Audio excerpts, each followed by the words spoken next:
I came back from that ship with him, of what remained of him. We went as swiftly as we could. You will remember how it was. The world bending around us. The ship was the palace, then it wasn't, and we had to make our own way through it all. He could not speak. I believed he would die. I remember the despair of that. After all that had taken place, we were still going to lose it all. Dawn fell silent. There was an awkward pause.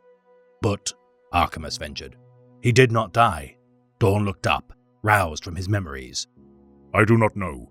Truly, I do not know. What came back with us? Was it him, even? I think so. A part of him, at the least. But his body was... It barely deserved the name. We took him to the throne. Even that was failing. The chamber was crawling with priests, screaming this and that. The roof was caving in. Some of it was on fire. Constantine was almost mad, I think. He couldn't speak. I wasn't much better. It fell to me, in the end, to carry him. To carry him. And that saved him. A haunted look ran across Dawn's face. It saved him. Or maybe not. He said one word to me as I took him to the seat. Now, I think he said. Or it might have been, no.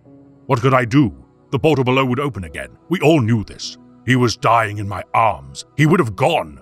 No one, not even he, could have survived, I do not think. So I restored him to the seat. He looked at me for one last time, just one eye, in a ruin of a face.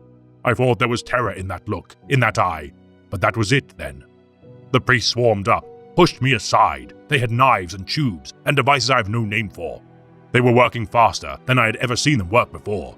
They were in a panic. I stumbled away. I looked at Constantine, but he barely knew me. Vulcan was there too. He might have kept things from collapsing altogether, though he was in a bad way too. We all were. Primarch, Astartes, mortal, united in pain. I have never felt the like. But it worked, said Archimus, almost eagerly, anxious for confirmation of it. We are here. The palace is here. It must have worked. It worked, said Dawn, nodding weakly. Something worked. The gate into madness remains shut. The dungeon has been stabilized. It will not collapse just yet. The custodians have taken control of the chamber. The priests tell me some wounds can be healed. His fingers kneaded one another. But it won't be as it was. So, said Archimus, cautiously, does he speak yet? Does he command again? Not yet. Constantine tells me his people no longer hear his voice either. It's worse than before, when we would go half mad trying to guess his will. There's nothing now. Nothing at all. But there will be. Dawn said nothing. It was probably Archimus's imagination, but a brief flicker of unease seemed to pass across those combat-beaten features, swiftly suppressed. We have vengeance, though, he said grimly. We have that. They have hurt us. They have hurt him, but we can strike back now. This is what matters. They are fleeing, the ones who did this. Our duty, our only duty, is to see them all killed. They must never get back to their homeworlds, nor find any safe haven in the void. We must hunt them down, every one, and hand them the same measure of pain they dealt to us. I vowed this to him, as I laid him on that throne, that the crusade would be launched again, that everything he had ordained from the very start would be put in place again, bringing worlds to compliance, rearming the legions, driving all rebellion into the outer dark. Sigismund knows this. He's still fighting out there, you know that. I doubt I could call him back even if I wanted to. That's what we must rekindle. The anger.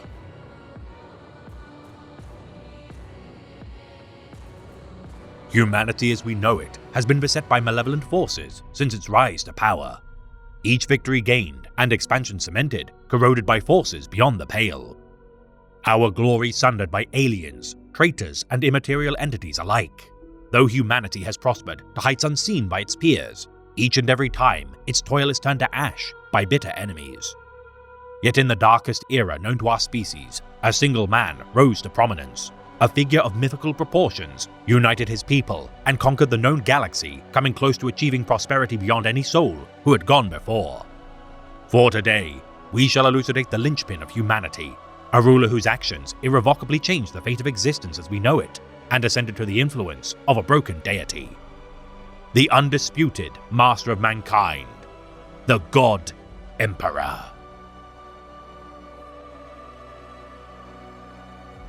The boy rested a hand on the giant's chest plate, the fingers dark against the royal eagle. The boy's farm-worked palm, already rough despite his youth, ran along one golden wing. His expression was reflective, if not entirely serene. He didn't smile. The man that this boy would become never smiled either.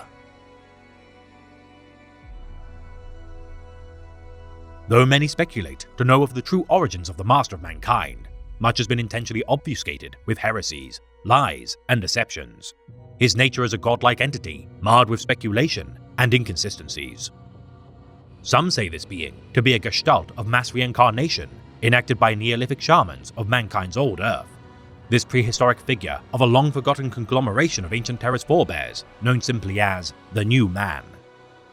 Others surmise him to be a weapon of even older design, a being crafted by the Xenos simply known as the Old Ones, to combat the nascent threat of chaos, which would rise from the settled dust cast by the war in heaven. All that can be categorically surmised from scant details available is that the being which would ascend as the god Emperor was born beside the Sakara River of central Anatolia during the 8th millennium BC. Perhaps the first human psyche to ever have been sired by mortal men, this being who would assume many years in his long life would remain undiminished by age, his mutation as an immortal of the perpetual breed, allowing him to bear witness to untold eras of humanity. Existing amongst humble farmers and animal herders in his infancy, as each of the Pantheon of Chaos grew in standing, so too did the Emperor of Mankind, his powers as a manipulator of immaterial elements second to none. Tending the soil of the domains of the Nord-Afric war clan of a gold-clad chief known simply as Ra, the emergent Emperor saw a vision of his biological father murdered by his uncle with a shard of sharpened bronze. Over time, the young Emperor did meditate on the nature of rulership and power, attempting to replicate the face of his father's visage by smearing mud upon the flensed skull of his primogenitor to mold his visage with knife or flint. The boy who would be king, presenting his toil to his uncle, and with a fragment of his power inducing a myocardial infarction within his heart, the lack of blood cleanly passing through its passages cast him into the dirt as the young Emperor watched him perish impassively. Laying to rest his father, bartering with coastal traders for shells which would shut his antecedents' eyes, the young boy left his tribe for pastures new, revealing his true name to no one as he plied his trade with caution within the first city of humanity, likely Sumerian in Providence. By the age of 38, the Master of Mankind had learned much from his wanderings, witnessing history unfold around him, applying his knowledge when able to aid the management of primitive forms of government, horticulture, and technological innovation. Over the millennia, his occupation varied wildly, from advisor to king, messiah to fool, crusader to coward, and sorcerer to scholar, each time steering humanity toward prosperity, armed with foresight of its potential. His journey spanning the length and breadth of the known world as his species burgeoned. As humanity gave rise, so too did the forces of the primordial annihilator, beginning its insipid spread amongst his kindred. By the time of the Middle Ages, chaos had begun to influence the hearts and minds of men, the Emperor-to-be aware of their nourishment from conflict, ambition, defiance, and self-gratification. Deeming the champion of humanity simply as the anathema, even before achieving true sentience, the Pantheon of Chaos understood by their very nature that what toiled upon Terra's soil was a threat to their existence, and thus marked him as their greatest foe. First of the Pantheon to achieve wakeful ascension, Khorne influenced conflicts to spread, the blood gods feasting on martial bouts, and the carnage of war, a fitting bounty to sate its ravenous hunger for violence. Next would be Tzeentch, entity of scheming and plots, the political intrigue of empires and their rulers seeing to assassinations, underhanded deals, and power struggles a worthy offering to its majesty.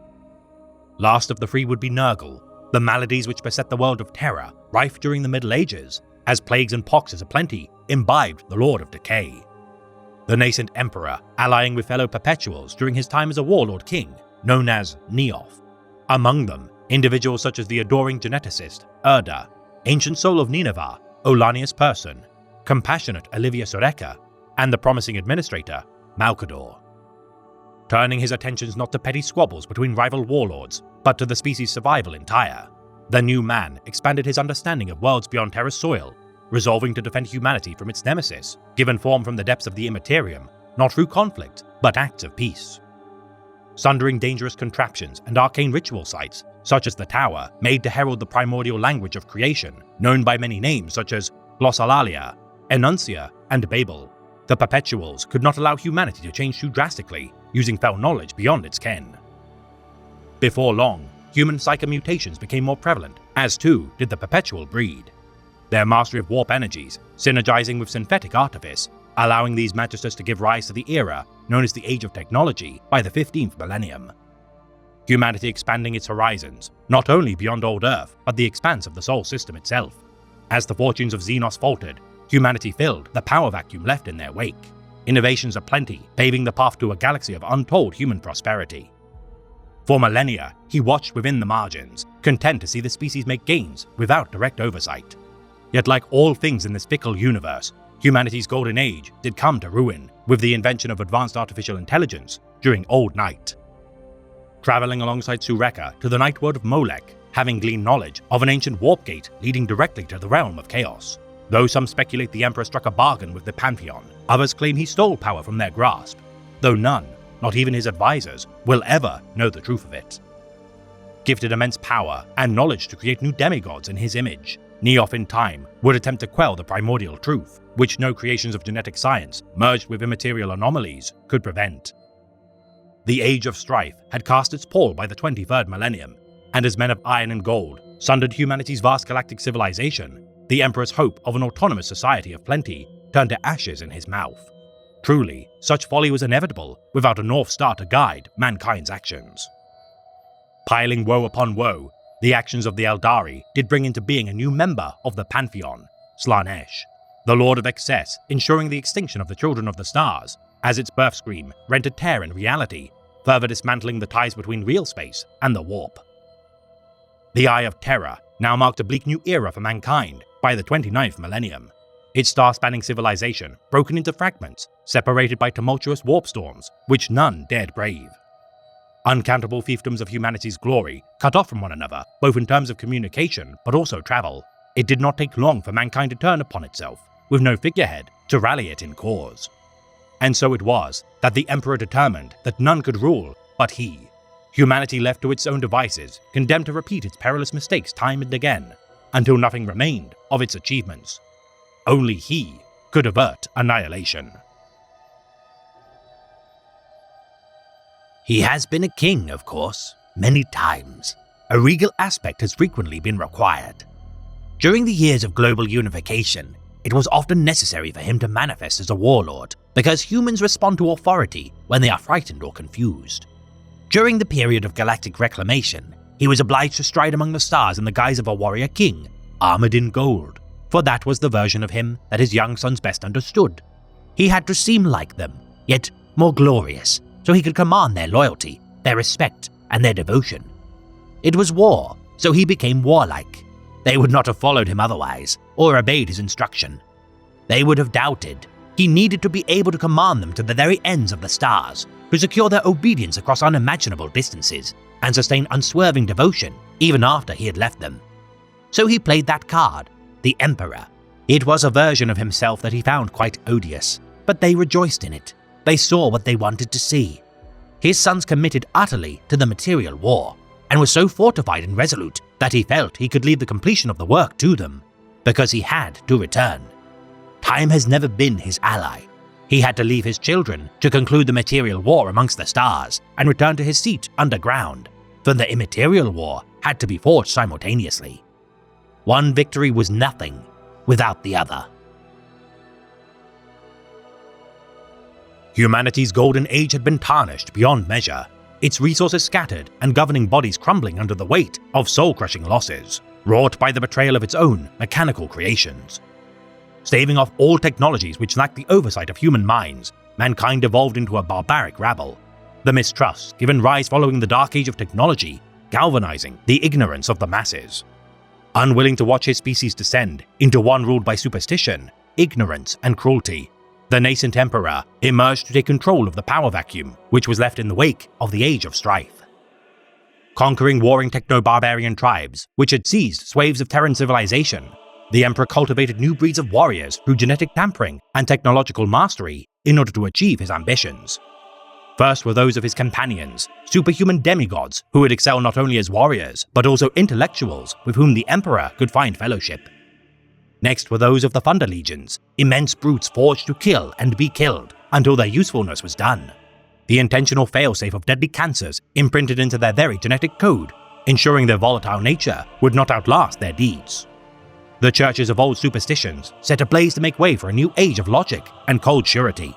The old would be torn down to begin a new age of plenty, free from the shackles of credulity. By 712.M30, Terra had been secured, the Thunder Legion's slaughter ensuring total submission of the rebellious elements of humanity, whilst the Emperor's vast arsenal of weapons and technologies were bolstered, once bringing such bested foes into the fold of the burgeoning Imperium.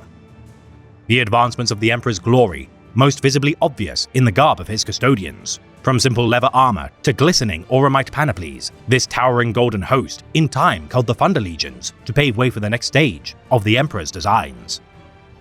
Establishing the Treaty of Olympus Mons, which brought the Martians of Sol into alliance with the Imperium, by 739.M30, the Imperium of Man formally established itself as the governance of humanity under the rule of the Emperor. Though Terra had been secured, in order to conquer the galaxy, generals of immense fortitude, intelligence, and ruthlessness would be required. Souls capable of overseeing centuries of conflict without enduring the harrying of age or diminished cognitive acuity. Thus was the Primarch Project established, an experiment combining the secrets gleaned from the ruinous powers upon Molech and biotechnical expertise of humanity's most revered scientists. Amara Stati, the foremost geneticist of her era, outpacing even the innovations of the Selenar cults of Luna. After many attempts to create such Primarchs ended in horrific failures, unable to contain the essence of the warp, the Emperor took matters into his own hands. Forging these generals from his own genetic materials, each so-called son of the Emperor would be nurtured within gene-culturing chambers by their surrogate mother, Erda the Perpetual. 21 fetuses gestated to maturity, the conglomerations of dark secrets and once forbidden technologies, crafting beings which would transcend the bounds of mortal men. Their genetic materials the fulcrum to which a new breed of warriors would be crafted in their image. Cultivating organs known as gene seed, which would be implanted in their warriors to sow elements of their grandeur into their bodies. Sons would beget sons, bred only to kill, until killed by the horrors of the Outer Dark. Developing this new breed of soldier in coalition with the Adepts of Mars, which would surpass their brutish forebears. As the Unification Wars drew to a close, these so-called Angels of Death marched as Slate-Grey enforcers of his will. The Battle of Mount Ararat of the Kingdom of Aratu, said to be the final major conflict of the Unification Wars. Centuries of bloodshed gave way to a new era of secular ideals and expansion. With the bears of the Thunder Legions purged by the wolves of the Astartes, new war zones beckoned across the stars. The lost remnants of humanity's once glorious star-spanning civilization, now isolated from one another, with no leadership to combine their resources.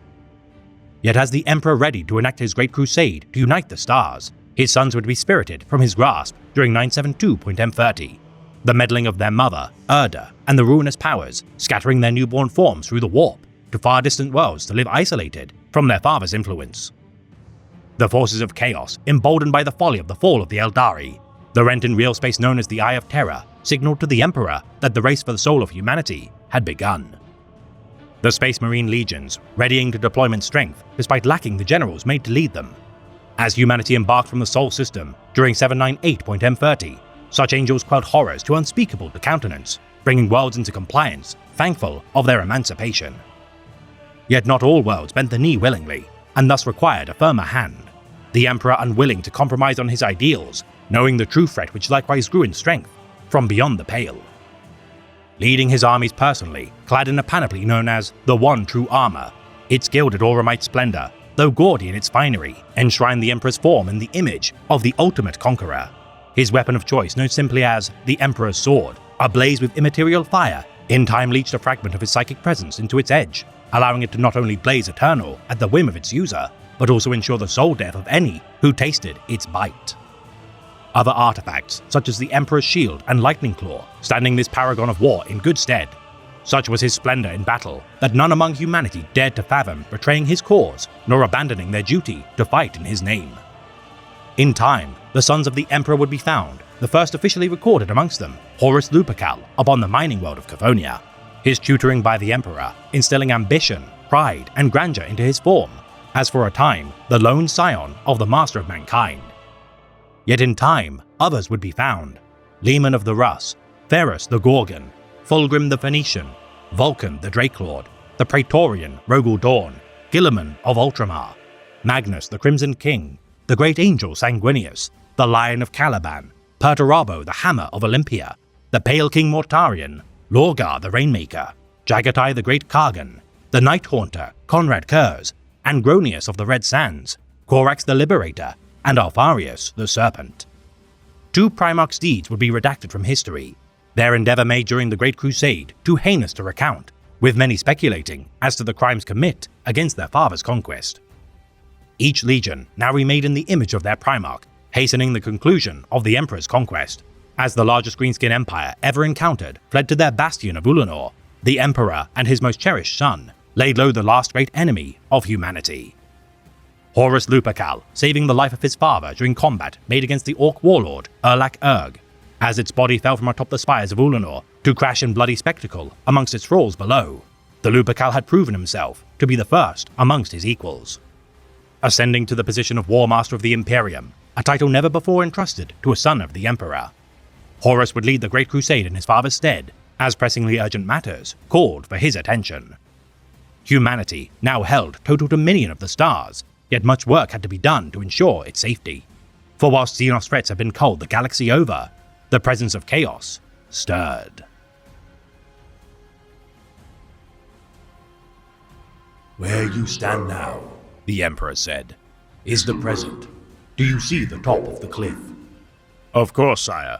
That is the future. You see it. You know what it is. Now reach it. Ra hesitated. Now? Now.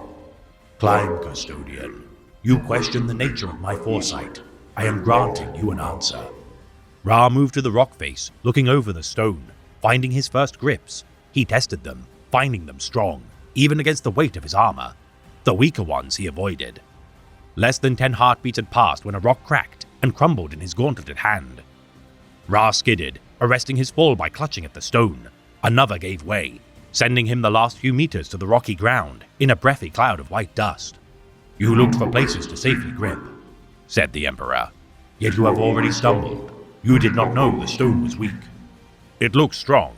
The Emperor smiled, and it was by far the most unpleasant sight Ra had ever witnessed. Emotion painted across a human face, as false as the grotesques at any masquerade. Yes, it did. And you only learned the truth too late. Now climb. Ra hesitated once more, a hesitation that bordered upon defiance, as if such an action were even possible for one such as he in the presence of his master. It is not necessary, sire. I believe I understand now. Do you? Look out across the water, Ra. Ra returned to the Emperor's side, and did as he was bid. The water rippled in sedate waves, sloshing around the rocks that lined the shore. At the horizon's very edge, he could see the mirroring lip of another landmass. An island, perhaps. It is Albia, many thousands of years ago, but that is unimportant. You see the shore. You know it is there. You know you could reach it by ship, or by swimming, or by flight. That is what you know. The Emperor's dark eyes lost their focus. He faced towards the distant shore, but Ra doubted he was still seeing it. So you journey towards it, but all you see is your destination. You cannot see the beasts below the water that devour travelers. You cannot know if the wind will blow and throw you aside from your course. And if the wind does blow, will it send you east, west, north, south? Will it shatter your craft completely? Perhaps there are rocks beneath the water, impossible to see until they grind and tear at the hull of your ship. Perhaps the inhabitants of that far shore will fire upon your craft before you can make landfall. The Emperor turned back to Ra, though curiously, his eyes didn't clear. But you can see the shore, Ra. Did you fail to predict any of those possible flaws between here and there? Perhaps I predicted them all, sire. Perhaps I factored in the possibilities of each one occurring. Maybe so. And what of the eventualities you could not predict? Each passing moment is rich with 100,000 possible pathways. The craftswoman making your boat may suffer a heart failure before she can gift it to you, or she decides not to offer you the boat at all. You say the wrong words to her, you offer the wrong currency, she lies to you, for she is a thief. An enemy sabotages your boat before you set sail. You reach halfway across this channel of water, only to see a more appealing coast to the east or west.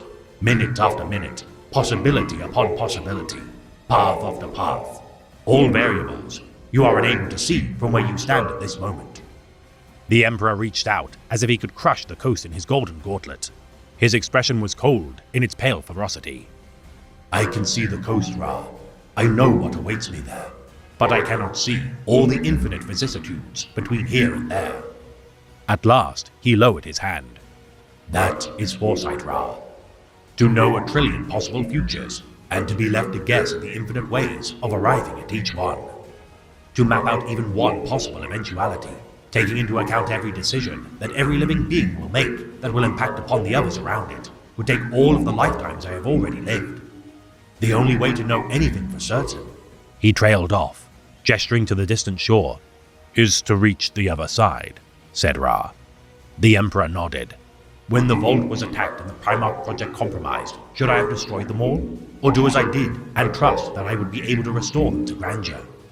If I had destroyed them to prevent their abduction, would the Imperium have risen, as it has now done? Or would the Great Crusade have stuttered and failed without its generals? There are no answers yet, Ra. We are in the middle of the sea, beset by strange tides and unexpected beasts, but not yet thrown off course.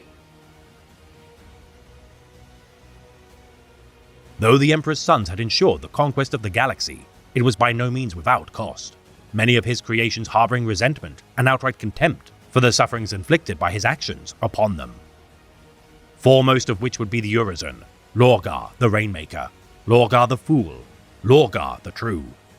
His own reverence of his father's image in early years, nothing short of apocryphal in an age of secular enlightenment. Slow in his compliance of worlds, as each painstakingly built monuments to the Emperor's glory. Upon the world of Kerr, Lorgar's greatest sin, Monarchia, the perfect city, stood as an affront to every ideal the Emperor held. The Ultramarines ordered to sunder Monarchia's edifice in the name of the Emperor. This chastisement of a naive son would prove the catalyst for chaos to infect humanity. Aurelian's conniving advisors, Cor Phaeron and Erebus, already under the sway of chaos, manipulating their lord to do their bidding. For over 4 decades, the Word-Bearers plotted to usurp the throne, orchestrating events which would influence Lorgar's most insecure and volatile brethren to betray their oaths to the Emperor. Failing to recognize their own misdeeds in adding to the miseries which befell them, each traitor Primarch in the making fell to the vices amplified by their demigod nature: pride, bitterness, arrogance, and resentment. The master of mankind, toiling to separate humanity from the influence of chaos, with his next great deed securing the Eldari Webway network. Should he manage to wrestle its control from the Xenos, his species would use such tunnels to circumvent the warp, unimpeded, and shelter within from reprisal if necessary. Spending each waking hour harnessing the salvaged artifacts of unknown progeny, which would form the basis for the construction of the Golden Throne. This amalgam of human and Eldar technologies would in time fuse into a monstrously ravenous device. Though humanity had studied similar devices of the Dark Age of technology, such as the Dark Glass, to aid in its adaptations, only a powerful Psyker in the extreme could cultivate its power fully, with none save for the most ancient species understanding the true complexities of many of its intermingled parts. Setting ablaze the navigational light of the Astronomicon safely for many years, thanks to the barrier of finely tuned psychic wards which surrounded its tether to the Golden Throne. Should humanity wean itself off the Immaterium, chaos would be starved out forevermore. Ruling that the Space Marine Legions and Mortal Auxilia must end their use of psychic powers completely during the Council of Nicaea of 001.M31. With the dawn of the new millennium, the so-called Trial of the Thousand Suns incurred an exploitable grudge from another of his sons. Magnus the Red, Primarch of the 15th Legion and Master of Arcana second only to his father's majesty, was convicted in the eyes of his peers as a pariah. His sorceries declared too dangerous to be controlled, and thus outlawed with exception to only the most crucial mortal support auxiliaries, such as navigators and astropaths. As resentment festered within the heart of Magnus, doubt blossomed within the Lupercal, his position as War Master a burden which even he found too heavy to carry as the Great Crusade waged on. Humanity now had undisputed dominion of the stars, and yet Horus felt a pang of doubt for his own accomplishments, his brothers jostling for position under his purview, as all began to grow restless, not knowing why the Emperor had withdrawn to Terra. Kept ignorant of the true nature of chaos by their father, perhaps it was inevitable that many would fall to its thrall. The allure of vengeance for past injustices, a balm too reassuring to reject. And thus upon the world of Darwin did the seeds of heresy bloom. The injury incurred by Horus at the hands of the possessed planetary governor, Eugen Temba, inflicting an unnatural wound which none could heal. Taking to the shamans of the Serpent Lodge at the behest of Erebus out of desperation, the sons of Horus sealed their master's fate as a slave to darkness, as the ruinous Pantheon subsumed his very soul to their will. Empowering his form with their very undiluted essence, the horrific being would not be the first nor only thrall to their will. Lorgar Aurelian already allied to their cause for decades, as others such as Fulgrim were more overtly corrupted by their agents. As Magnus the Red conducted sorceries in secret as he roamed the great ocean, the Crimson King witnessed the corruption of Horus. His attempts to stay him from the path of damnation doomed to fail within the domains of the Ruinous Four. Once more flagrantly ignoring the commandments of his father, Magnus made all haste for the throne world, his psychic projection arriving outside the threshold of the throne room, guarding from interference from the warp. Breaking through the wards and protections in order to warn the Emperor of Horus's fall to chaos, Magnus had forever damned humanity to be hounded by his benefactors, having ruined all hope of securing the webway. The master of mankind sealing the breach, which spilled forth malevolent entities as best as he was able. Though the Imperial Palace would remain intact, demonic hordes now infested the webway network. Unknowingly enacting the beginnings of the war within the webway, which would compound the impending civil war to come, the Emperor would not hear Magnus's excuses, having irrevocably ruined his plans for a prosperous future. For while Lorgar had orchestrated the heresy to come, with Horus acting as the role of would-be king, it would be Magnus who had made the gravest error. His brash actions, though of good intention, nonetheless aiding the schemes of chaos and their millennia of feasting upon humanity's very soul. Mankind's fate was forever sealed henceforth as the plaything of the ruinous Pantheon. The only question which remained being how slow its inevitable extinction would be. Speak, you hiss. Speak, Father. Say something. Say something relevant. Say something that actually matters. Tell me you're sorry for withholding the truth from us. Tell me you're sorry for causing this war. Say something. Show me something. Kneel. At least you can do that. Kneel and submit. Why? You're going to have to kill him. You suspected you might have to. You thought you'd be sorry if it came to it. But you're not sorry. Not at all. He hasn't changed. If anything, he's worse. Just staring at you with those expressionless eyes. No, not at you. He's not staring at you. This whole time, he hasn't been looking at you at all. And nothing he's said since he walked into your court has been directed at you either. It's as if you're not even there. He's looking past you. He's looking into the shadows behind you. You turn to see what's so damn fascinating that he can't take his eyes off it for long enough to pay you the respect that is due. And there they are, of course. You knew they were there. You just didn't know anybody else could see them. Lurking there in the shadows, in the psychofractal darkness that simmers behind you. The old four. All of them. You've never seen them so close. You've never seen them manifest so completely. They are huge. So beautiful. They've come to witness this moment. Your father has been talking to them, watching them. When he said, "You have killed my son," the fool hadn't meant Sanguinius. He had been talking to them about you. He considers you dead. Dead and lost. He's not interested in you at all. Well, father, you should be.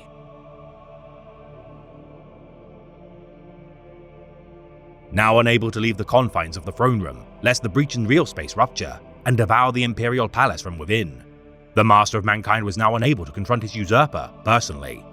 His distance from the throne world too great, and with no viable psyker to replace him upon the Golden Throne. The Space Wolves Legion departing for Prospero to bring retribution to the Thousand Suns alongside a considerable contingent of the Sisters of Silence and Golden Host. No sooner had Prospero been burned to ashes, that word reached the Emperor of the War Master's perfidy. Receiving word of the defection of the Sons of Horus, Emperor's children, World Eaters, and Death Guard legions, reports of the traitors' purge of their loyalist elements within the Istvan system were carried forth by the escaped vessel, the Eisenstein, and their leader, Nathaniel Garrow. The Imperium's survival would thus lay on the shoulders of his sons, the Primarchs, his foremost Praetorian, Rogul Dawn, mustering resources to prepare the Sol System's defenses as a task force embarked to bring Horus to justice. 8 legions would be sent forth to crush the rebellion in its infancy. The Iron Hands, Salamanders, Raven Guard, and Imperial Fists to enact the first wave. The Iron Warriors, Night Lords, Word-Bearers, and Alpha Legion, delivering the hammer blow of second-wave reinforcements. Overall command of the Isstvan offensive given to Primarch Ferrus Manus, as among the first found sons of the Emperor, none could deny the Taskmaster of the Iron Temp's effectiveness as a war leader, nor deny him vengeance for his own dealing with the Phoenician. Though the Imperial Fist contingent would be cast off course, the first wave of counterattack arrived within the Isstvan system, the Loyalists unleashing their wrath upon the rebels until support arrived to aid their advance. Yet as the second wave descended, their guns would turn on the Loyalists. 8 legions of Astartes, now pledging their allegiance to the War Master's cause in an act of betrayal not seen in human history. The Horus Heresy had begun in earnest, countless worlds erupting into bloody violence as 7 years of conflict set the stars ablaze. Each painstakingly reincorporated bastion of humanity's golden age, torn asunder from the Imperium, piece by piece. With Magnus's escape from the flames of Prospero, so too did his legion aid the War Master's cause, their allies of the Dark Mechanicum and demons of the Immaterium, bolstering their war machine's inexorable advance towards the Throne World. The largest of legions, the Ultramarines, Blood Angels, and Dark Angels, cast adrift far from the conflict's most crucial war zones. No sooner had the Civil War begun than 3 legions, the Iron Hands, Salamanders, and Raven Guard, had been shattered within its opening stages. Billions wept for Ferrus the Martyr upon Terra, as hopeless souls threw themselves from the spires of Terra's vast domains, the notion of the Emperor's sons turning on one another unthinkable. Each attempt by Malcador the Sigillite to assassinate Horus ending in failure, the forces deployed to combat the breach in the webway fared little better, as demonic entities hurled themselves towards the breach of the palace's inner chamber. The companions of the Emperor perishing within the Immaterium, as Null Maidens likewise sacrificed their lives to vanguard humanity. As the traitors edged ever closer to Terra, the Master of Mankind knew that without his personal intervention, all would be lost.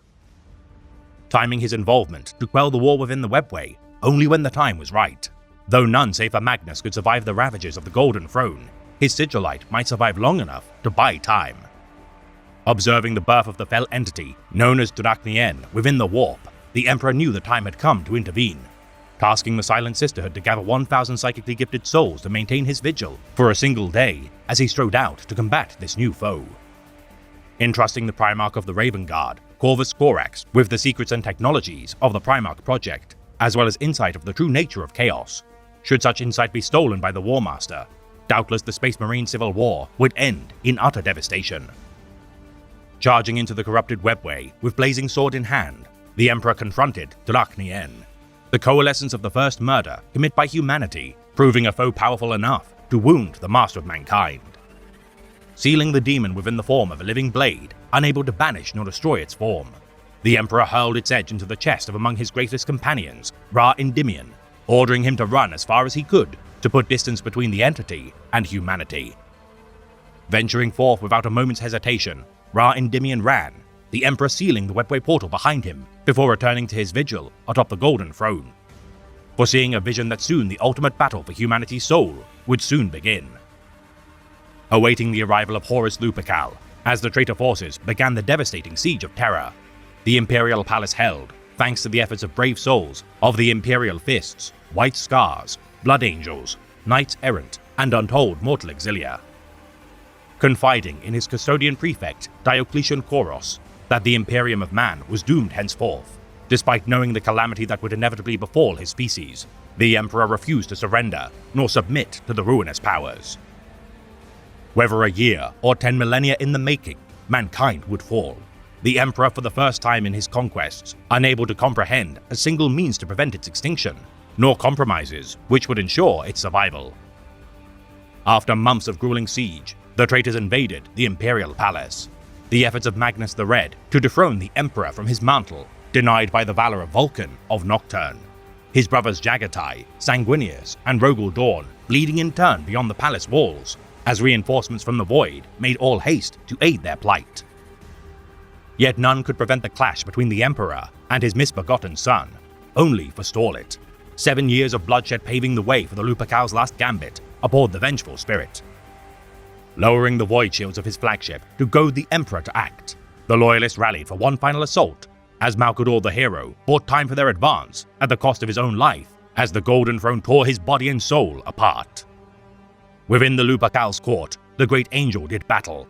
His brother Rogul Dawn and the Emperor separated due to the machinations of the warp, the Imperial Palace and Vengeful Spirit fusing into a maddening amalgam of the two, as time and space warped around them.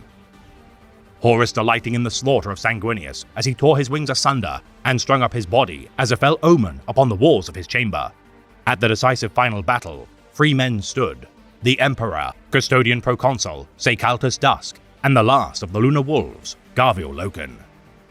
Dusk slain by the War Master as the trio attempted to overwhelm him. The Custodian's sacrifice nonetheless bought the Emperor time in his attempts to confuse and outmaneuver the War Master.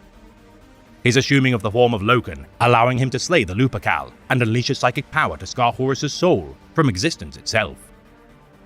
The edge of an Aphame dagger, severing Horus's connection to the Pantheon of Chaos, as their immaterial forms incurred a wound which came close to banishing them once and for all from existence. By the end of the fighting, Garviel beheld the ravaged form of the Emperor. Having lost one eye, several organs, his arm, and a mortal wound scoring a hole through his chest. As the warp abated, Rogul Dawn found upon his father's body at the brink of death. Having won the battle for humanity's soul, such a bout was nonetheless a Pyrrhic victory. Dawn carrying his father's body to the confines of the Imperial Palace dungeon in order to inter him forevermore upon the Golden Throne. Having no other choice with Malcador's essence extinguished and the portal to the warp still present within the heart of the Imperial Palace, herein would the Emperor remain immobile for 10,000 years, upholding his duty to close shut the gates to the realm of chaos. "It is a dangerous road you travel," said Uriah. "To deny humanity a thing will only make them crave it all the more. And if you succeed in this grand vision of yours, what then? Beware that your subjects do not begin to see you as a god." Uriah looked into the Emperor's face as he spoke, now seeing past the glamours and the magnificence to the heart of an individual who had lived 1,000 lives and walked the earth for longer than he could have imagined. He saw the ruthless ambition and the molten core of violence at the Emperor's heart. In that instant, Uriah knew he wanted nothing to do with anything this man had to offer, no matter how noble or lofty his ambitions might be. "I hope in time, of all that is holy, you are right," said Uriah. "But I dread the future you are forging for humanity." "I wish only the best for my people," promised the Emperor.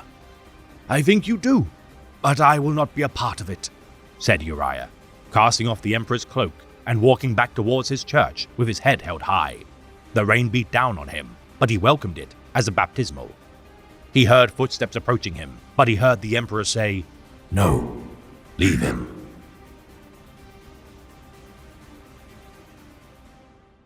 Now interred upon the Golden Throne, the Emperor of Mankind languished, endless torment of a scale unimaginable coursing through every atom of his being, as 1,000 souls fed to supply the device's ravenous hunger each day share in his agony.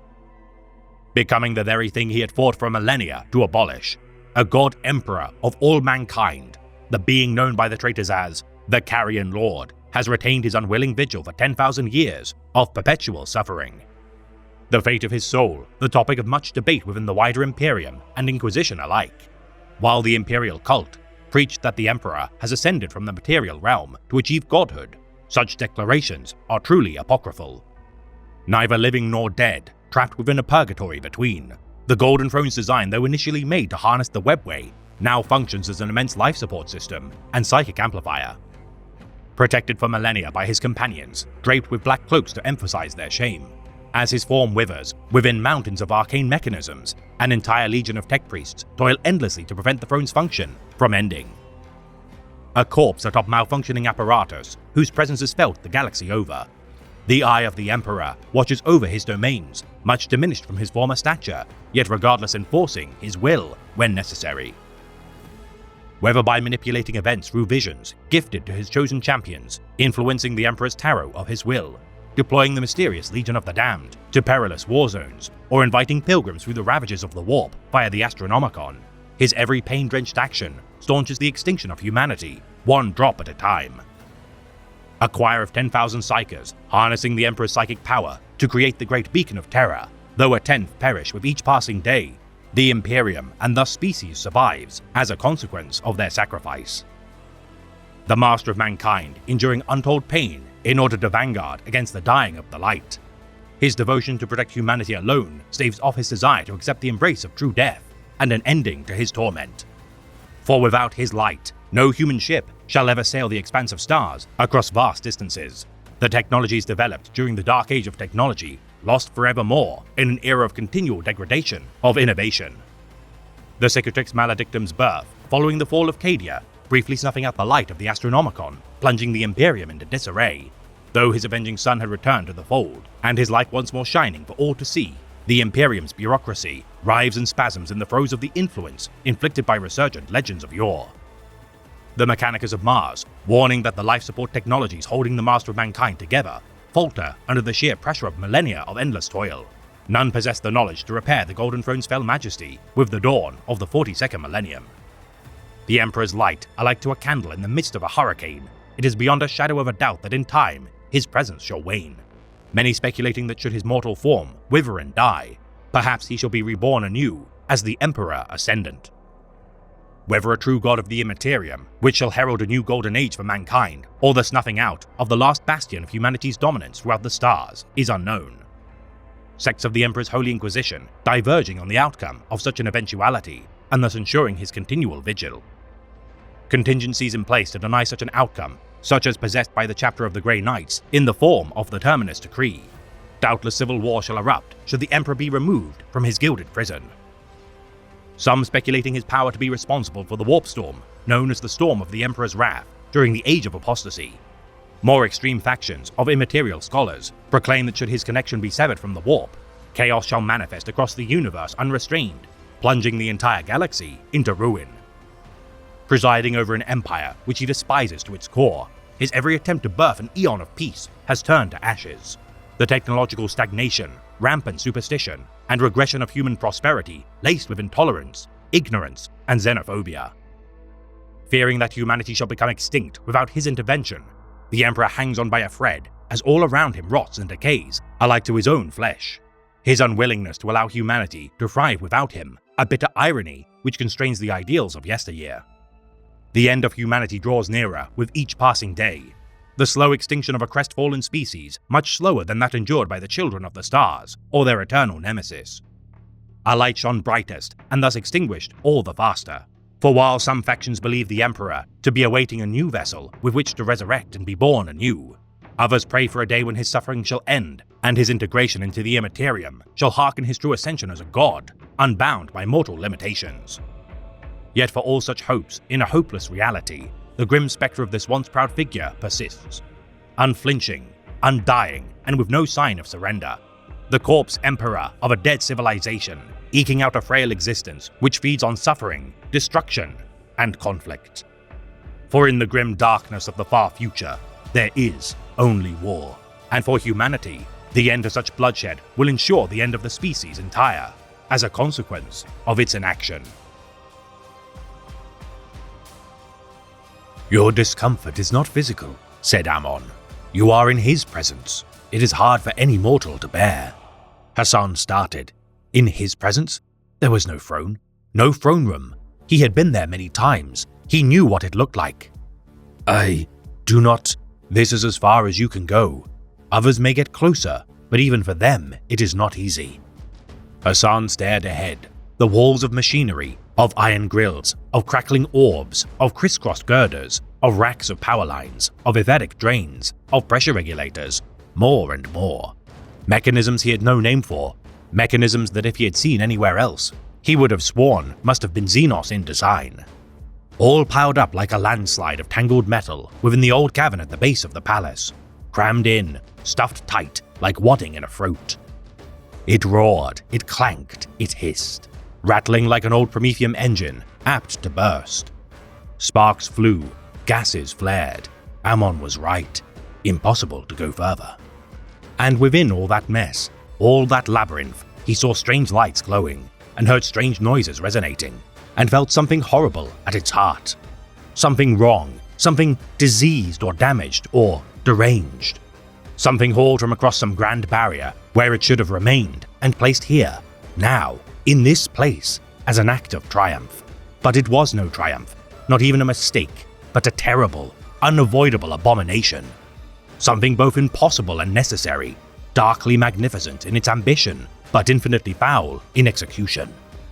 Buried in the center of all that remorseless complexity was an orb of blackened iron, split into hemispheres held just a little way apart, each spiked and engraved and lit from within. It was so far away, so very far away, virtually impossible to make out amid the mess, but figures were moving around it, processions of them, red-robed, golden armored. They were working furiously, but he couldn't see what they were doing. He couldn't see what was inside that orb either, only that the light around it was bloody and shifting. It felt like hallucinations blurred and shifted across the flickering shadows, slinking like old dreams over the face of material complexity. Was that a spectral eye he saw, wavering in those stream-choked depths? A single translucent claw on a single thrown armrest, gripped tight, grey, withered?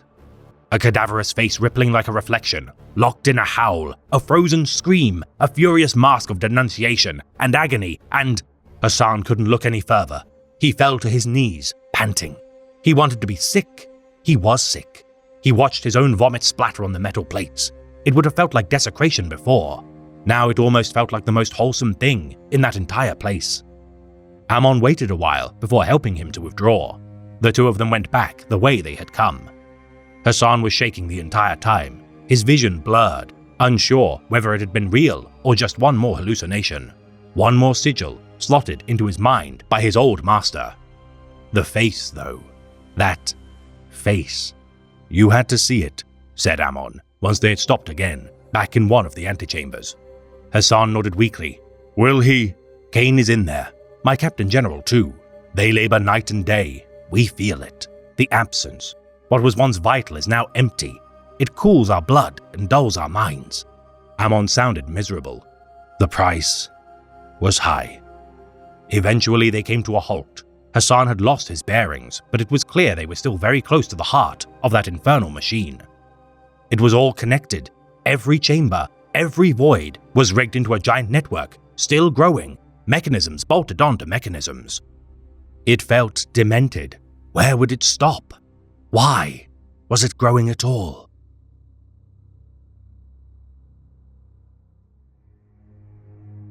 This has been a tale of the great Imperium of Man, read by the Remembrancer.